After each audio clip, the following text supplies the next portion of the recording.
terutama rekan-rekan yang sekarang kami sedang lepaskan. Bismillahirrahmanirrahim. Hari ini hari angkatan bersenjata kita. Hari yang selalu gemilang, tapi yang kali ini hari yang dihinakan oleh fitnahan, dihinakan oleh khianatan, dihinakan oleh penganiayaan.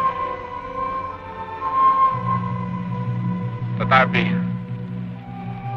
hari angkatan bersenjata kita,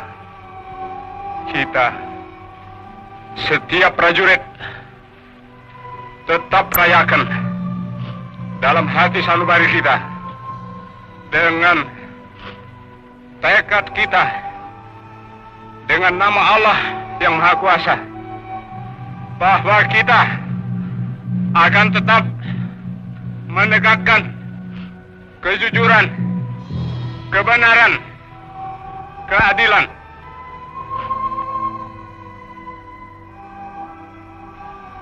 Jenderal Suprapto, Jenderal Hartono, Haryono, Jenderal Parman,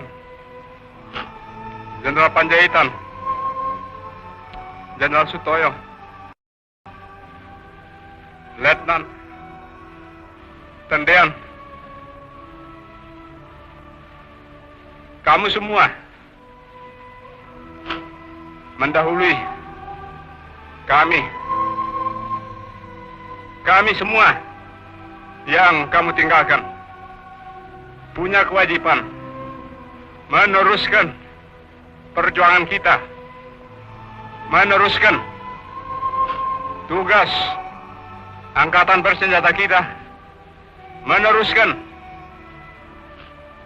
perjuangan TNI kita, meneruskan tugas yang suci. Kamu semua, tidak ada yang lebih tahu daripada kami yang di sini, daripada saya. Sejak 20 tahun kita selalu bersama-sama membela negara kita, perjuangan kemerdekaan kita, membela pemimpin besar kita, membela cita-cita rakyat kita. Saya tahu kamu manusia tentu ada kekurangan, ada kesalahan. Kita semua demikian. Tapi saya tahu kamu semua telah 20 tahun penuh memberikan semua dharma baktimu, semua yang ada padamu untuk cita-cita yang tinggi itu. Dan karena itu, kamu biarpun hendak dicemarkan, hendak difitnah bahwa kamu pengkhianat, justru di sini kami semua saksi yang hidup. Kamu adalah telah berjuang sesuai dengan kewajiban kita semua, menegakkan keadilan, kebenaran, kemerdekaan. Tidak ada yang ragu-ragu. Kami semua sedia juga mengikuti jalan kamu. Jika memang fitnah mereka itu benar, kami akan buktikan.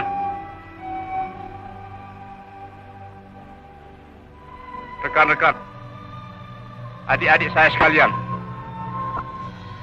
saya sekarang sebagai yang tertua dalam TNI yang tinggal bersama lainnya akan meneruskan perjuangan kamu, membela kehormatan kamu. Menghadaplah sebagai pahlawan, pahlawan dalam hati kami seluruh TNI. Sebagai pahlawan menghadaplah kepada asal mula kita yang menciptakan kita, Allah Subhanahu wa Ta'ala.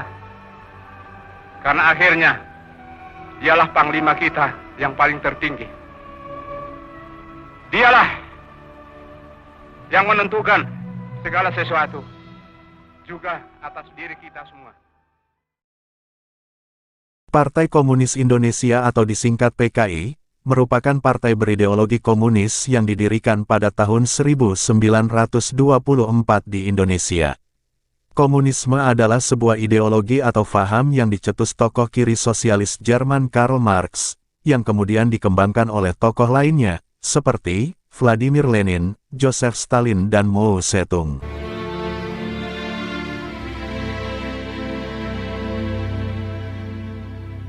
Menurut beberapa sumber, faham komunis masuk ke Indonesia pada tahun 1914 dibawa oleh Hendrikus J.F.M. Sniveliet, seorang aktivis sosialis dan Freemasonry Belanda yang datang ke Surabaya pada 1913.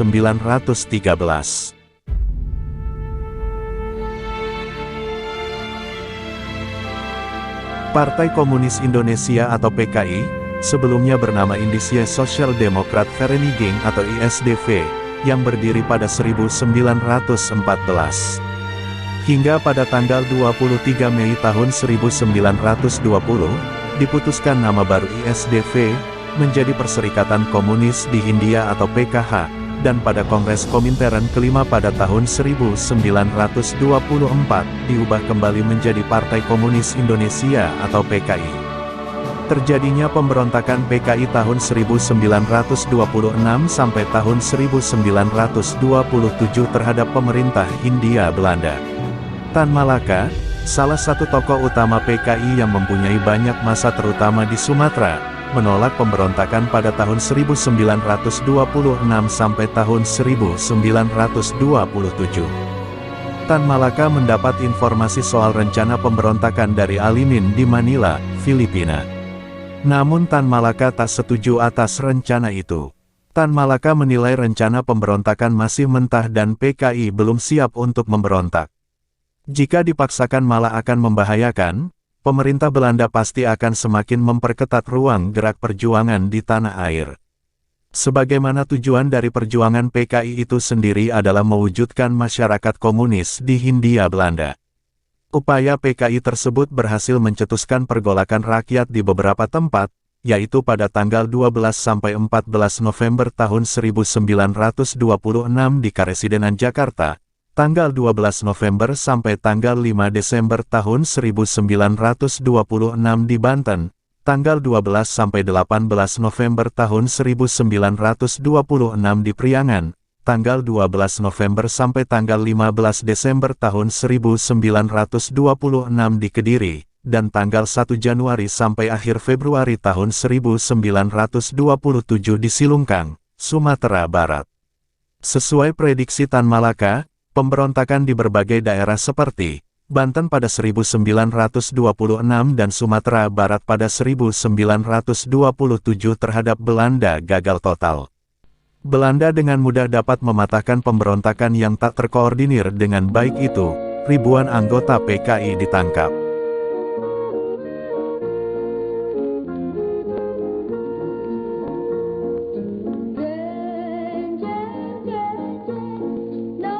Terjadinya pemberontakan PKI 1948 di Magetan, Madiun, dan daerah lainnya, serta kekejamannya terhadap para tokoh, pejabat pemerintah, aparatur negara, penduduk sipil, ulama dan para santri. Pada rapat massa di Surakarta pada tanggal 26 Februari tahun 1948, golongan sayap kiri mengalami reorganisasi dan muncul sebagai Front Demokrasi Rakyat atau FDR yang dipimpin oleh Amir Syarifuddin yang terdiri dari Partai Sosialis, PKI, PBI, Pesindo, dan Federasi Serikat Buruh Soksi. Pemberontakan Madiun merupakan konflik antara pemerintah Republik Indonesia dan kelompok oposisi sayap kiri yaitu Front Demokrasi Rakyat atau FDR. Pada tanggal 26–27 Agustus tahun 1948, mereka mengadopsi garis politik baru. Dengan membentuk badan baru yang terdiri dari partai-partai sayap kiri. Anggota Biro Politik baru ini adalah pimpinan FDR, antara lain, Maruto Darusman, Tan Lingji, Harjono, Setiajit, Joko Sujono, Aidit, Wikana, Suripno, Amir Syarifuddin, dan Alimin, serta Musso sebagai ketua. PKI telah membuat persiapan yang cukup matang untuk melakukan pemberontakan. Meletusnya pemberontakan PKI pada tahun 1948 diawali dengan adanya pertempuran antara pasukan Siliwangi dan pasukan PKI di kota Solo. Pertempuran itu dimenangkan oleh pasukan Siliwangi, sehingga pasukan PKI terusir dari kota Solo. Pasukan PKI yang terusir dari kota Solo kemudian melarikan diri ke Madiun di mana rekan-rekan mereka memproklamasikan Soviet Republik Indonesia pada tanggal 18 September tahun 1948. Tanggal 19 September tahun 1948, Presiden Soekarno menyatakan bahwa pemberontakan Madiun adalah upaya untuk menggulingkan pemerintah Republik Indonesia dan Musso telah membentuk Republik Soviet Indonesia. FDR atau PKI menjadikan Madiun benteng penting terakhir setelah Yogyakarta dan Solo dikuasai oleh Republik Indonesia, dan Surabaya berada di bawah kendali Belanda. Paham komunis yang ingin disebarkan melalui angkatan bersenjata ternyata digagalkan oleh dua jenderal besar Indonesia, yaitu Jenderal Sudirman dan Jenderal Urip Sumoharjo. Pemberontakan PKI di Indonesia tahun 1948 dimulai dari daerah Madiun, Jawa Timur.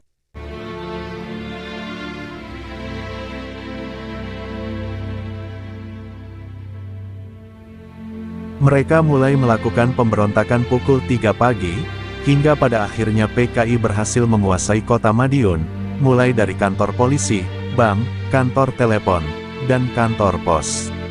Tanggal 18 September tahun 1948 pukul 3 pagi sebelum terbitnya fajar, sekitar 1.500 orang pasukan FDR atau PKI, 700 diantaranya dari Kesatuan Pesindo pimpinan Mayor Panjang Joko Prijono bergerak ke pusat kota Madiun. Kesatuan CPM, TNI, polisi, juga aparat pemerintahan sipil terkejut ketika mendapat serangan mendadak dan terjadi perlawanan singkat. Pasukan Pesindo bergerak cepat menguasai tempat-tempat strategis di Madiun, hingga pada saat fajar terbit Madiun sudah jatuh ke tangan FDR atau PKI, sekitar 350 orang ditahan. Semua pimpinan Masyumi dan PNI ditangkap dan dibunuh. Orang-orang dengan bersenjatakan revolver dan kelewang menembak atau menyembelih yang dianggap musuh PKI. Mayat-mayat bergelimpangan di sepanjang jalan, bendera merah putih dirobek diganti bendera merah berlambang palu arit, potret Soekarno diganti potret Musso. Seorang wartawan Sinpo yang berada di Madiun, menuliskan detik-detik ketika PKI melakukan kekejaman tersebut dalam reportase yang diberi judul, Kekejaman Kaum Komunis, Golongan Masyumi Menderita Paling Hebat, Bangsa Tionghoa Kecipratan juga. Pada waktu yang sama, di kota Magetan sekitar kurang lebih 1.000-an orang pasukan FDR atau PKI dari Kesatuan Pesindo pimpinan Mayor Mursyid bergerak cepat menyerbu kantor kabupaten, komando distrik militer, kantor onder distrik militer atau Koramil, kantor resort polisi, rumah kepala pengadilan, dan kantor pemerintahan sipil di Magetan. Wartawan Gadis Rasid yang menyaksikan pembantaian massal di Gorang Gareng, Magetan, menulis tentang reportase kebiadaban FDR atau PKI tersebut. Pembunuhan, perampokan dan penangkapan yang dilakukan FDR atau PKI itu diberitakan surat kabar Merdeka tanggal 1 November tahun 1948. Mereka ditembak, dicincang dan dibakar hidup-hidup. Pengambil alihan pemerintahan oleh FDR atau PKI, juga terjadi di Trenggalek, Ponorogo, Pacitan, Ngawi, Purwodadi, Kudus, Pati, Blora, Rembang, dan Cepu. Presiden Soekarno yang mengecam tindakan tersebut. Dalam pidato yang berisi seruan bagi rakyat Indonesia untuk menentukan nasib sendiri dengan memilih, ikut Musso dengan PKI-nya akan membawa bangkrutnya cita-cita Indonesia merdeka, atau ikut Soekarno-Hatta yang insya Allah dengan bantuan Tuhan akan memimpin negara Republik Indonesia ke Indonesia yang merdeka, tidak dijajah oleh negara manapun juga. Presiden Soekarno menyeru agar rakyat membantu pemerintah untuk memberantas semua pemberontakan dan mengembalikan pemerintahan yang sah di daerah. Madiun harus lekas di tangan kita kembali. Seruan tersebut disambut oleh Menteri Hamengkubuwono yang disusul sambutan Menteri Sukiman.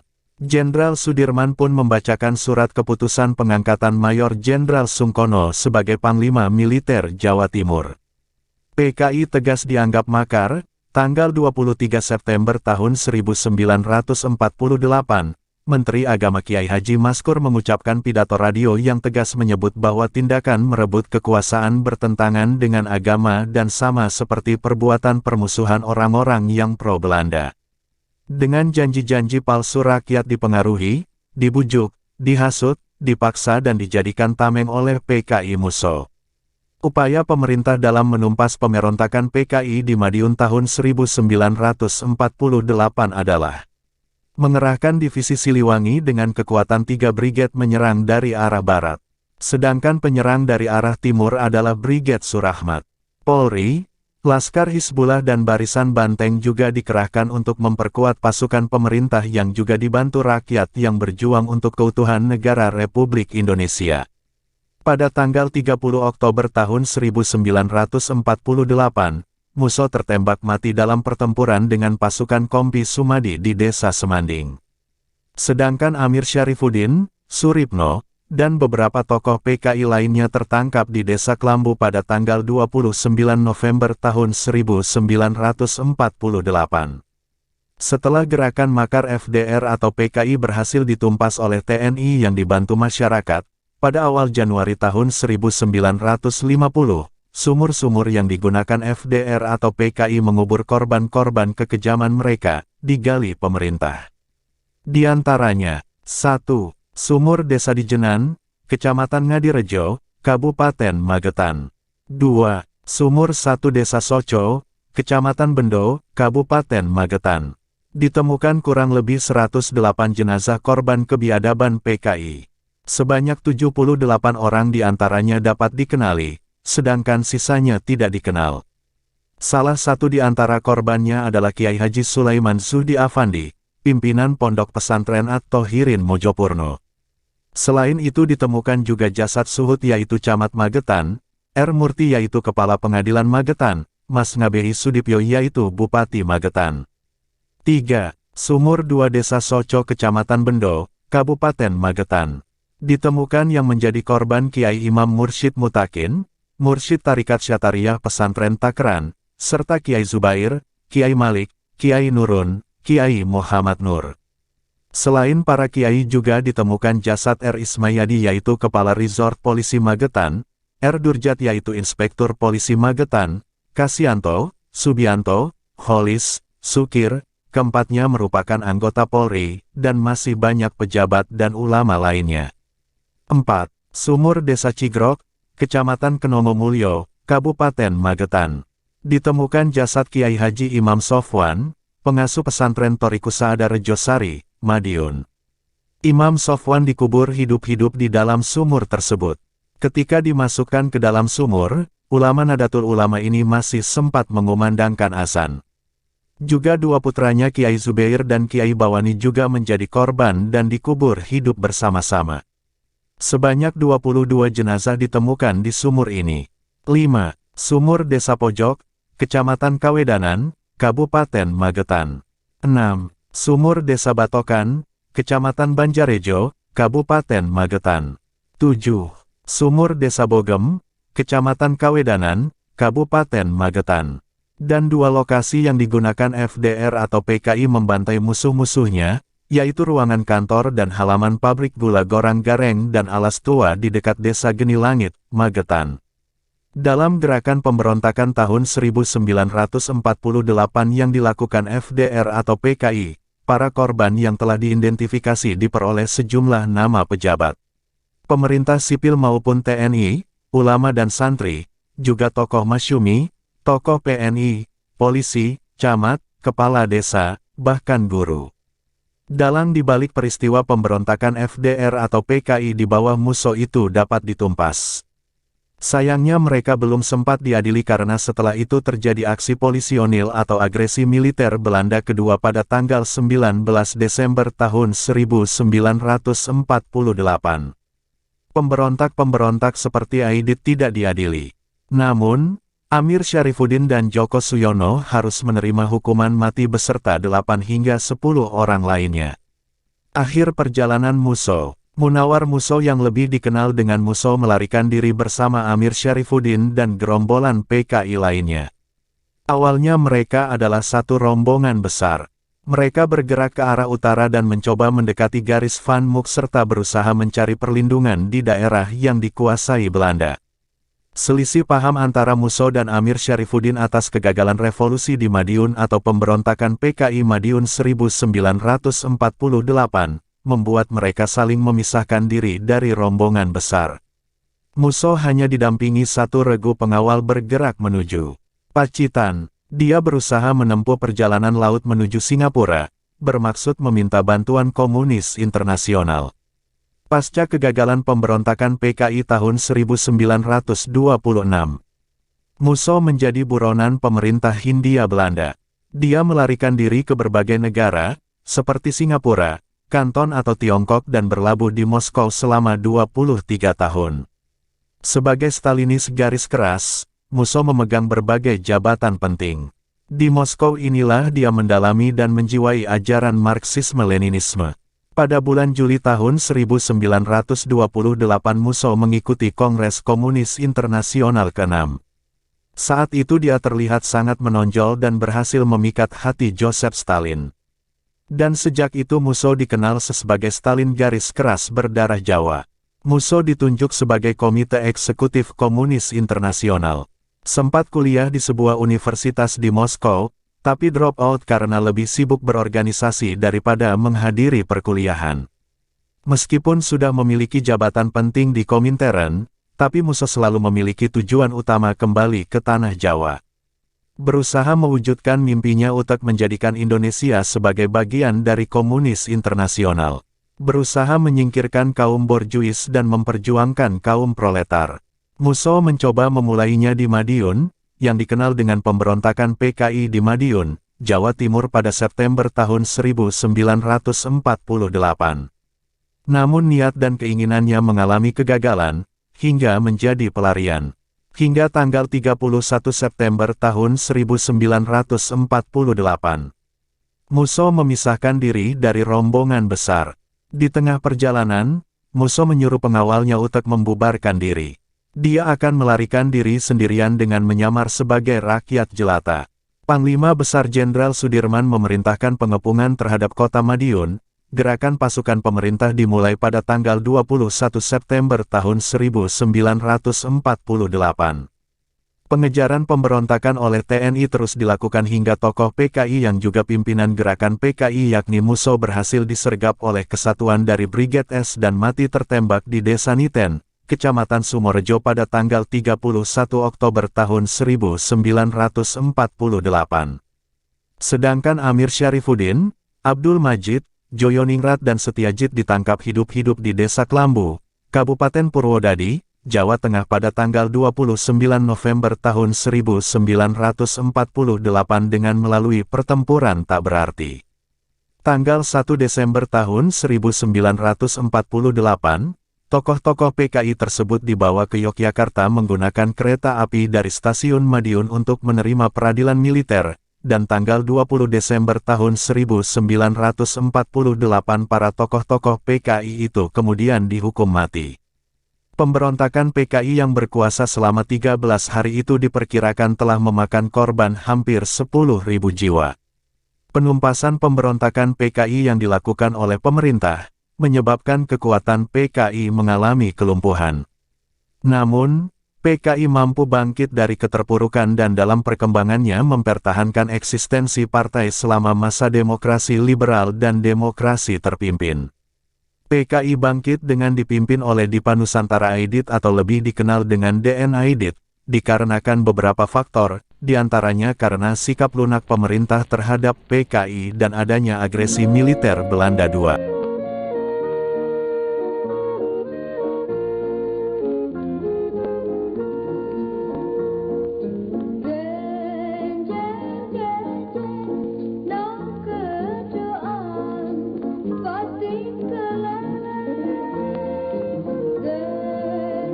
Pemberontakan PKI tahun 1965. G30 SPKI terjadi pada malam hingga dini hari, tepat pada akhir tanggal 30 September dan masuk tanggal 1 Oktober tahun 1965.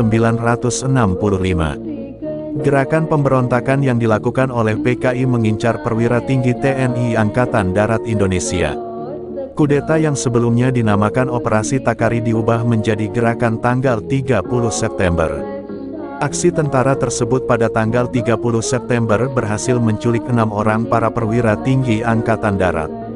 6 jenderal yang gugur dalam peristiwa G30 SPKI antara lain Letnan Jenderal Anumerta Ahmad Yani, Mayor Jenderal Raden Suprapto, Mayor Jenderal Mas Tirto Darmo Haryono, Mayor Jenderal Siswondo Parman, Brigadir Jenderal Donald Ishak Panjaitan dan Brigadir Jenderal Sutoyo Siswomiharjo.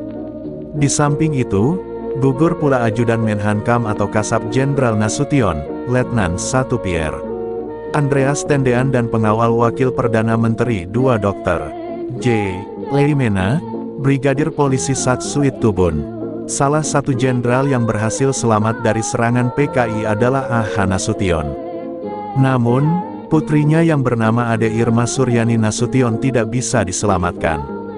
Sementara itu, G30 SPKI di Yogyakarta yang dipimpin oleh Mayor Mulyono menyebabkan gugurnya TNI Angkatan Darat, Kolonel Katamso dan Letnan Kolonel Sugiono. Kolonel Katamso merupakan Komandan Korem 072 Yogyakarta. Sedangkan Letnan Kolonel Sugiono merupakan Kepala Staf Korem. Keduanya diculik dan gugur di Desa Kentungan, sebelah utara Yogyakarta. Aidit dan kelompok di sekitarnya, termasuk pemimpin-pemimpin muda seperti Sudisman, Lukman, Nyoto dan Sakirman, menguasai pimpinan partai PKI pada 1951. Pada saat itu, tak satu pun di antara mereka yang berusia lebih dari 30 tahun. Di bawah Aidit, PKI berkembang dengan sangat cepat. Pada pemilu 1955, PKI menempati tempat keempat dengan 16% dari keseluruhan suara. Pada tanggal 3 Desember tahun 1957, serikat-serikat buruh yang pada umumnya berada di bawah pengaruh PKI, mulai menguasai perusahaan-perusahaan milik Belanda. Perjuangan melawan para kapitalis asing memberikan PKI kesempatan untuk menampilkan diri sebagai sebuah partai nasional. Dan pada 1960, Soekarno melancarkan slogan Nasakom yang merupakan singkatan dari nasionalisme, agama, dan komunisme. PKI mempunyai basis yang kuat dalam sejumlah organisasi massa, seperti SOPSI atau Sentral Organisasi Buruh Seluruh Indonesia, Pemuda Rakyat, Gerwani, Barisan Tani Indonesia atau BTI, Lembaga Kebudayaan Rakyat atau LEKRA, dan Himpunan Sarjana Indonesia atau HSI. Dan pada Maret tahun 1962, PKI bergabung dengan pemerintah. Para pemimpin PKI, Aidit dan Nyoto, diangkat menjadi Menteri Penasihat. PKI juga mengusulkan angkatan kelima yang terdiri dari buruh dan petani. Kemungkinan besar PKI ingin mempunyai semacam militer partai seperti Partai Komunis Cina dan Nazi dengan SS-nya. Hal inilah yang membuat TNI AD merasa khawatir dan takut adanya penyelewengan senjata yang dilakukan PKI dengan tentaranya.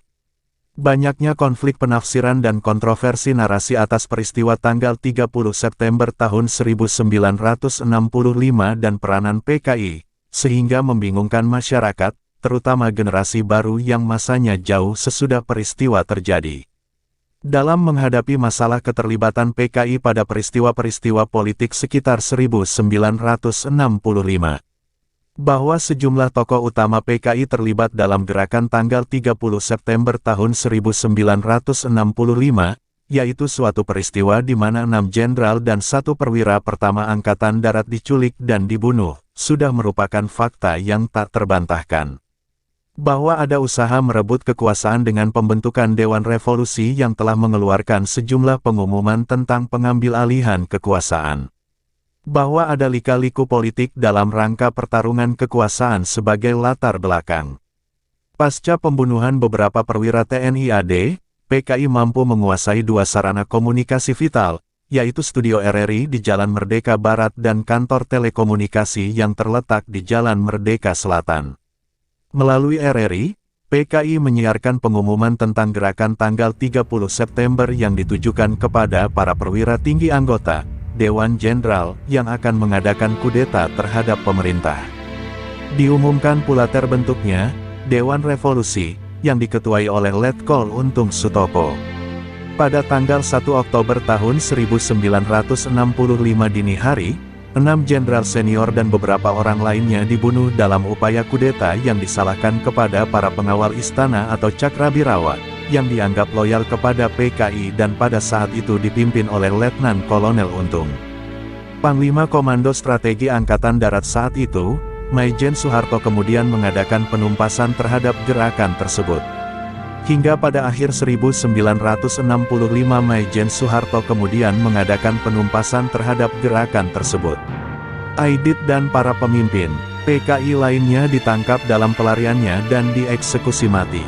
Penumpasan terhadap PKI dan gerakannya, antara 500.000 sampai dengan 1 juta anggota dan pendukung-pendukung PKI telah menjadi korban pembunuhan dan ratusan ribu lainnya dipenjarakan.